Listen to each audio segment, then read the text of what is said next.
Hey everybody, I am on King Street and George Street. There's George Street, here is King Street, and I'm going to share with you my very favorite evangelism video on YouTube tonight. The biggest reason I wanted to come to Sydney was because of a story I've watched many times on YouTube about a little old man, nameless, faceless guy, Mr. Genor. He worked George Street passing out tracts for many years, and he didn't think he had any converts. And I don't want to tell the rest of the story. I am going to let you watch it and allow somebody else to tell the story. They tell it better than I do. But in the story, it was George Street and King Street. So now when you watch it, I want you to think about all the souls this little white-haired man reached for over 40 years in Sydney. It is New Year's Eve. It is almost time for the new year of 2016. But this man was faithful to share the gospel over 40 years on this street. And when you watch the video, it'll be hard for you not to cry, because it is that inspiring. And this is the number one reason I wanted to come here, was to walk on the streets where this man walked.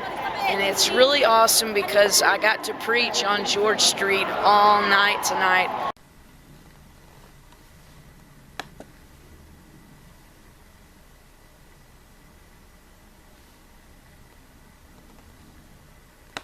This message is non-copyright. Duplication is encouraged. A number of years ago, in a Baptist church in Crystal Palace in southern London, the Sunday morning service was closing, and a stranger stood up at the back, raised his hand. He said, "Excuse me, Pastor, can I share a little testimony?" The pastor looked at his watch. He said, "You got 3 minutes." And this man proceeded. He said, "I've just moved into this area. I used to live in another part of London. I came from Sydney in Australia. And just a few months back, I was visiting some relatives. And I was walking down George Street. You know where George Street is in Sydney? It runs from the business hub out to the rocks, the colonial area. And he said, a strange little white-haired man stepped out of a shop doorway, put a pamphlet in my hand, and he said, "Excuse me, sir, are you saved? If you die tonight, are you going to heaven?" He said, I was astounded by those words. Nobody had ever told me that. I thanked him courteously, and all the way on British Airlines back to Heathrow, this puzzled me. I called a friend who lived in this new area where I'm living now, and thank God he was a Christian. He led me to Christ. And I'm a Christian, and I want a fellowship here. And Baptists love testimonies like it. Everyone applauded and welcomed him into the fellowship. That Baptist pastor flew to Adelaide in Australia the next week. And 10 days later, in the middle of a 3-day series in a Baptist church in Adelaide, a woman came to him for counseling, and he wanted to establish where she stood with Christ. And she said, "I used to live in Sydney. And just a couple of months back, I was visiting friends in Sydney, doing some last-minute shopping down George Street, and a strange little white-haired man, elderly man, stepped out of a shop doorway, offered me a pamphlet, and said, 'Excuse me, ma'am, are you saved? If you die tonight, are you going to heaven?'" She said, I was disturbed by those words. When I got back to Adelaide, I knew this Baptist church was on the next block from me, and I sought out the pastor, and he led me to Christ. So, sir, I'm telling you that I am a Christian. Now, this London pastor was now very puzzled. Twice, within a fortnight, he'd heard the same testimony. He then flew to preach in the Mount Pleasant Baptist Church in Perth. And when his teaching series was over, the senior elder of that church took him out for a meal. And he said, "Mate, how'd you get saved?" He said, "I grew up in this church from the age of 15 through Boys Brigade. Never made a commitment to Jesus, just hopped on the bandwagon like everybody else. And because of my business ability, grew up to a place of influence.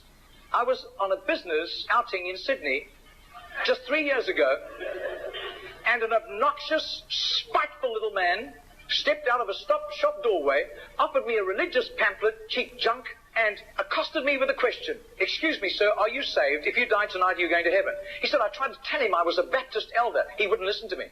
He said, I was seething with anger all the way home on Qantas to Perth.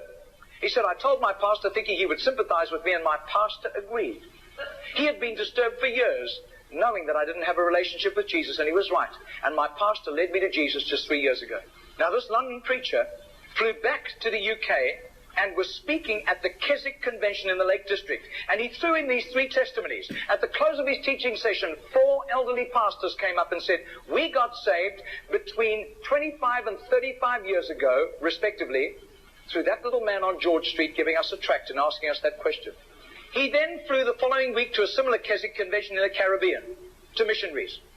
And he shared the testimonies. At the close of his teaching session, 3 missionaries came up and said, we got saved between 15 and 25 years ago, respectively, through that little man's testimony and asking us that same question on George Street in Sydney. Coming back to London, he stopped outside Atlanta, Georgia, to speak at a naval chaplains convention. And when his 3 days of revving these naval chaplains up, over 1,000 of them, in soul winning, the chaplain general took him out for a meal. And he said, how did you become a Christian? He said, well, it was miraculous. I was a rating on a United States battleship, and I lived a reprobate life. We were doing exercises in the South Pacific, and we docked in Sydney Harbour for replenishments. We hit King's Cross with a vengeance. I got blind drunk. I got on the wrong bus, got off in George Street, and as I got off the bus, I thought it was a ghost. This elderly, white-haired man jumped in front of me, pushed a pamphlet in my hand and said, sailor, are you saved? If you die tonight, you're going to heaven. He said, the fear of God hit me immediately. I was shocked sober and ran back to the battleship, sought out the chaplain. The chaplain led me to Christ. And I soon began to prepare for the ministry under his guidance. And here I am in charge of over 1,000 chaplains, and we're bent on soul winning today. That London preacher, 6 months later, flew to do a convention for 5,000 Indian missionaries in a remote corner of northeastern India. And at the end, the Indian missionary in charge, a humble little man, took him home to his humble little home for a simple meal. And he said, how did you, as a Hindu, come to Christ? He said, I was in a very privileged position. I worked for the Indian diplomatic mission. And I traveled the world. And I am so glad for the forgiveness of Christ and his blood covering my sin, because I'd be very embarrassed if people found out what I got into. He said, one bout of diplomatic service took me to Sydney. And I was doing some last-minute shopping laden with parcels of toys and clothing for my children, walking down George Street. And this courteous little white-haired man stepped out in front of me, offered me a pamphlet, and said, excuse me, sir, are you saved? If you die tonight, are you going to heaven? He said, I thanked him very much, but this disturbed me. I got back to my town, I sought out the Hindu priest, and he couldn't help me. But he gave me some advice. He said, just to satisfy your curious mind, nothing else, go and talk to the missionary in the mission house at the end of the road. And that was fatal advice. He said, because that day the missionary led me to Christ. I quit Hinduism immediately and then began to study for the ministry. I left the diplomatic service, and here I am, by God's grace, in charge of all these missionaries, and we are winning hundreds of thousands of people to Christ. Well, 8 months later, that Crystal Palace Baptist pastor was ministering in Sydney, in Gymea, southern suburb of Sydney.